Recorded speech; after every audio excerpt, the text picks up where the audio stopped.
I know she should have punishment for what, what happened, but that's just too much. Now at 5, a grandmother responding to the charge that her daughter is now facing in her grandson's death. What she wants people to know about her daughter. Clouds again today and temperatures again only in the 70s. Even more of a fall feel in the 7-day forecast. And La Plaza cancels its Hispanic Heritage Month Fiesta. How the event now is being reimagined amid concerns for the Hispanic community here. We're just 17 days away from week 1 of the NFL football season for the Indianapolis Colts. Injuries getting better, feeling better about themselves ahead of week 1. Breakdown coming up for you on 13 Sports.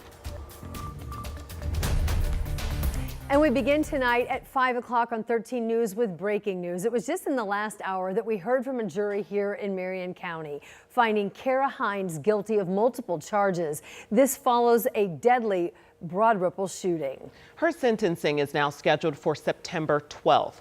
Police say in June of 23, she shot 4 people in Broad Ripple: Tywayne Henning, Kalia Prier, and Christopher Lee Wilson Jr. They all died and a 4th person was hurt. Attorneys for Hines claim that shooting was self-defense during the closing arguments today.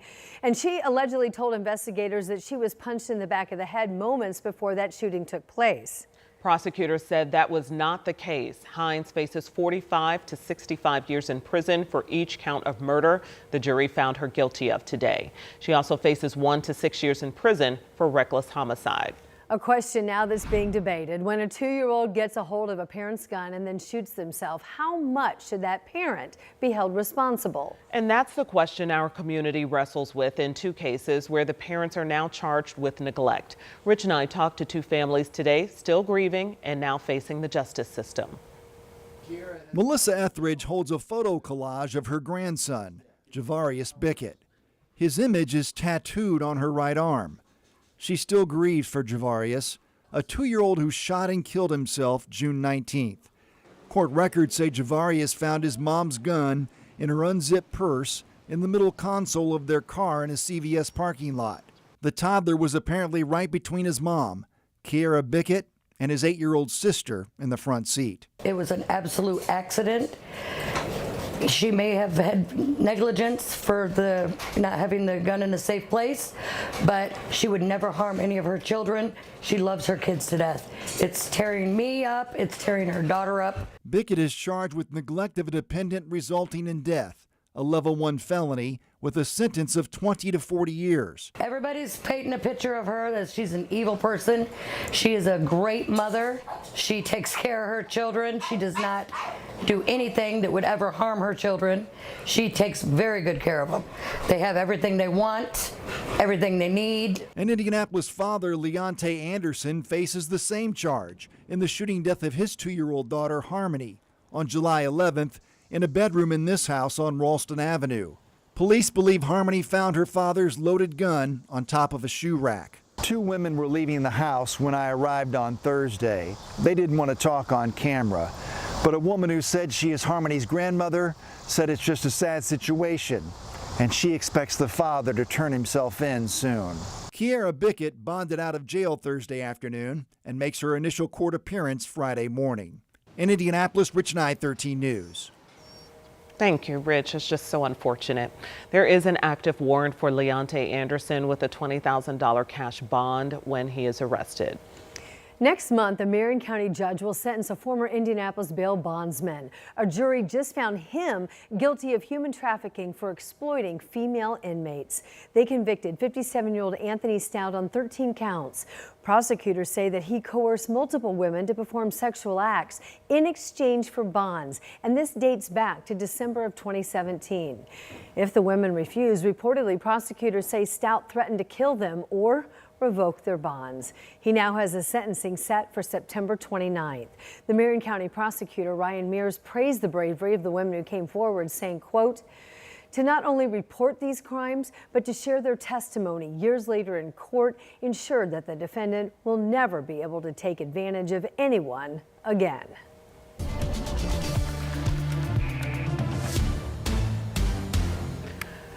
And And we have a live look at downtown Indy that we'll get to you in just a little bit. We've got to work on our camera there, but it is a late summer cool down and it has officially arrived. Yeah, and if you like this change, you're going to love what's in store for the next few days. Angela joins us now with what we can expect. Started the walk with the fleece this morning, Angela, halfway through. A fleece? Tied it around my waist.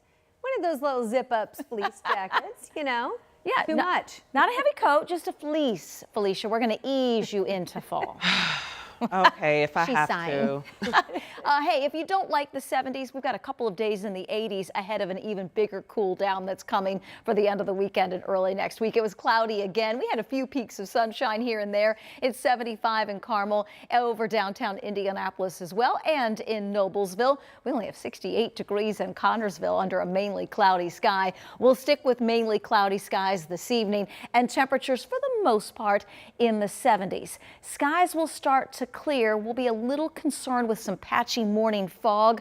That would be the only thing that might slow you down early on a Friday morning. Morning temperatures in the 60s. And then once we get rid of the fog, we've got a sunny afternoon, and it will be a little warmer tomorrow with highs in the low 80s. We go even warmer to start the weekend, expecting mid 80s on Saturday. We'll talk about a slight rain chance ahead of an even bigger cool down in the 7-day.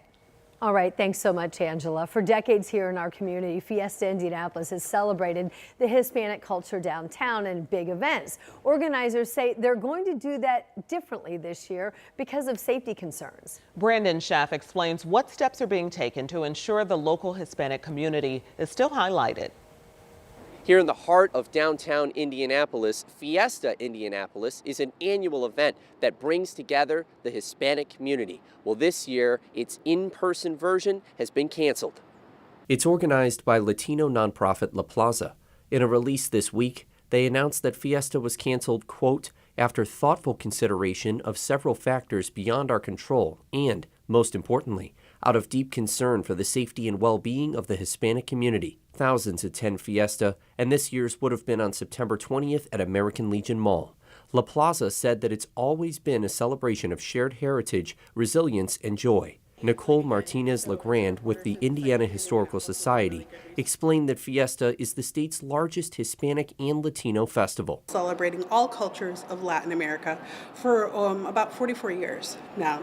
And so this is a really landmark signature event of the city of Indianapolis. Coming up at 6, we'll learn more about how they're going to continue celebrating Hispanic culture throughout Hispanic Heritage Month, despite the cancellation of Fiesta Indianapolis. Reporting in downtown Indianapolis, Brandon Schaff, 13 News. Nicole says when Fiesta returns in the future, it'll have the same lively events and community togetherness that it's been known for all these decades. A man is in critical condition after a crash involving an electric bicycle. Kokomo police found an electric bicycle hit a trailer in a parking lot earlier this week. Well, the bike rider was on the ground with a severe head injury and was unresponsive. Witnesses told officers the bicyclist was going very fast and lost control on a turn. He was taken to the hospital and then airlifted to Indianapolis for treatment. Tonight, AES customers have yet another chance to speak out, to weigh in on a proposed rate hike. A public hearing is set for 6 o'clock at Southeast Community Services near Shelby and Woodlawn. The Indiana Utility Regulatory Commission has to sign off on the proposal. And the IURC is going to be hosting 2 additional hearings yet this month. The proposal from AES could raise your bill by more than $20 a month. A heads up, if you're driving in Speedway, you're going to see some street closures tonight. That's because the final race of the Run 317 series starts at 7 o'clock. So here's a look at the course. The closures will impact Main Street from 14th to Gilman, plus 16th Street coming into the IMS administration parking lot. Main Street will be closed up until 9 o'clock tonight. The other closures around there are expected to lift closer to 8 o'clock.